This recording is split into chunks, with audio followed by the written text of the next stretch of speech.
সালের এসটিজিটি চাকরি প্রার্থীরা বৃহস্পতিবার ফের নিয়োগের দাবিতে ডেপুটেশন প্রদান করে। তাদের দাবি 17 মাস হয়ে গেছে, এখনো কেন রাজ্য সরকার ফল ঘোষণা করছে না এবং নিয়োগ করছে না।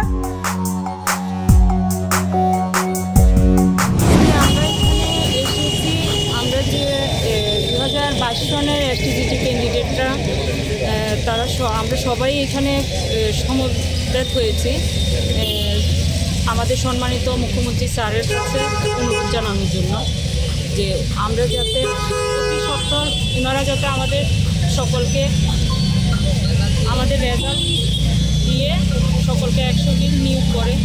এই জন্য আমি মুখ্যমন্ত্রী স্যারের কাছে অনুরোধ জানাতে এসেছি। আমরা সকলে এর আগেও তো আপনারা অনেকবার এসেছেন না, এখনও কোনো ফল আমরা পাইনি।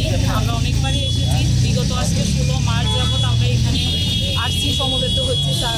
আমাদের ক্যাবিনেট মন্ত্রীদের কাছে সকলের কাছে আমরা অনুরোধ জানিয়ে আসছি, কিন্তু আমাদের এখনও রেজাল্ট আউট হয়নি বা নিয়োগ প্রক্রিয়া কোনো কিছুই হয়নি।